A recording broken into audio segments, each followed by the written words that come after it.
4-year-old girl. He was seen using her as a human shield. And at one point, LAPD officers had their guns drawn.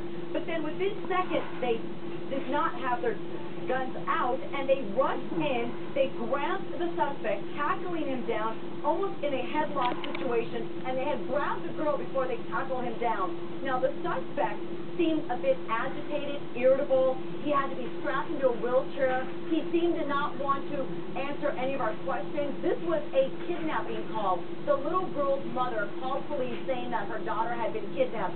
The suspect did not answer our questions, but basically tried to get out of his wheelchair that he was strapped into. Now, he is at the hospital, but that little girl who told me in Spanish that she was 4 years old and that her name was Alejandra was all smiles. She was in the hands of LAPD officers. She seemed jubilant, seemed to not know what was going on, knew that that was her father, and she is now in the care of Children's Hospital. Now, this is still under investigation. LAPD officers are collecting evidence from the suspect's car. We don't know much about the suspect, only that this call came in as a potential kidnapping from a mother of a 4-year-old girl, and that's when LAPD officers responded to that call. And fortunately, in this dramatic pursuit where officers made that quick thinking action of tackling that suspect and grabbing that girl, it was unbelievable what unfolded and what was captured by our Sky 2. That is the very latest out here. I'm Soraya Fidel, CBS 2 News. And more breaking news. This in Sherman Oaks. Police are at the scene of a home invasion robbery on Latilla Avenue near Magnolia Boulevard. Police say a 67-year-old dentist was confronted in his home by two armed men. The dentist was tied up and pistol whipped. His disabled wife was not injured. Neighbors say they saw two men going up to other homes in the neighborhood. Two suspects did get away, and police are searching for them right now. The FBI is on the hunt for a pair of bandits behind a string of Orange County bank robberies. The duo has pulled off 4 robberies in the past month. CBS 2 Orange County reporter Stacey Butler is live in Seal Beach, and Stacey, detectives really want these guys off the street. Pat, that's right. They now have a moniker. They're called the Market Duo Bandits because they've been hitting grocery stores like this one behind me in Seal Beach that have bank branches inside of them. In fact, the FBI is so concerned about the public safety, tonight they announced they're offering a $10,000 reward for any information leading to their arrest. We consider them unfit dangerous. As they walk into a Placentia grocery store, you'd never know. These two men say detectives are brazen criminals about to rob a bank inside the store. That's one of the robbers. As he approaches the teller, he moves a chair. Then the second robber approaches. He stands a little bit away from the counter, has his hand in a bag, and the first guy refers to him, says, look at my friend, look at my partner, somebody's going to get hurt if we don't get this money. The two men then quickly walk right out. You can see them throw the dye pack into the bush. Seconds later, a tear gas substance and dye explode in the parking lot. Then detectives say they drove off in a black Ford F-250 pickup truck. Detective Jeff Brown with the FBI's bank robbery apprehension team says in the last month, these guys have struck 4 bank branches in Placentia, La Habra, Lake Forest, and Seal Beach in broad daylight. 3 of the branches were inside grocery stores. A lot of people coming and going, and nobody's aware that the bank's being robbed. Now, the Orange County Sheriff's Department and the FBI are offering a $10,000 reward for any information leading to their arrest.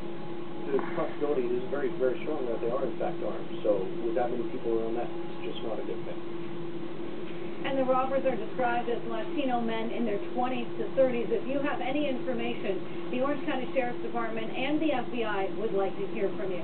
We're live tonight in Seal Beach. Stacey Butler, CBS 2 News.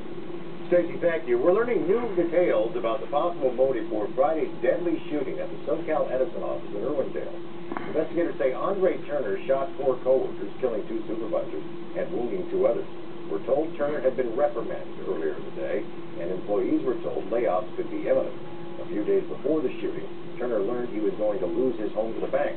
Now, here's the 911 call the security guard placed just moments after the gunfire. What's going on there? Do you know who's doing it? No, ma'am. I'm in the office right now. And your security? Yes, ma'am. Tomorrow, SoCal Edison workers will be back on the job for the first time since the shooting.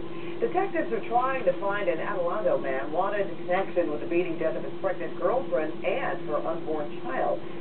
say 23-year-old Willie Hines vanished after attacking Tatiana Cruz at her home on Blue Sage Road last Wednesday.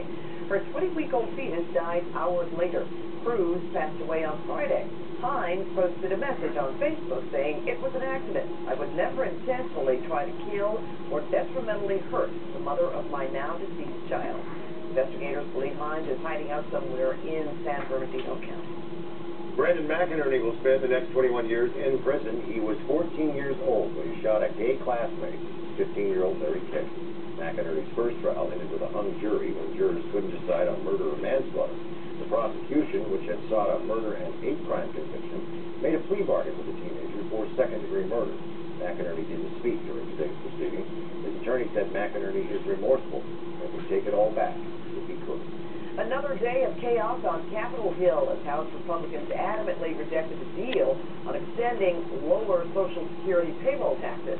CBS 2 political reporter Dave Bryan joins us now with the latest on a looming tax hike that could affect 160 million Americans. Dave? Pat, on January 1st, the Social Security payroll tax relief law expires, and if Congress doesn't renew it before the new year, then the average American worker's taxes will go up by about $1,000 a year. But today, House Republicans insisted the deal is dead because a 2-month extension, they say, is unacceptable. 2 months? Really? Come on, that is really do nothing. What they sent us over was an insult to the American people. It was an insult. The rejection of the compromise legislation by House Republicans caught the senators leaving for holiday recess by surprise. With only 7 Republicans voted against the deal in the Senate on Saturday when the bill passed by an overwhelming 89-10 vote. What we've done here is craft a bill not designed to fail, but designed to pass.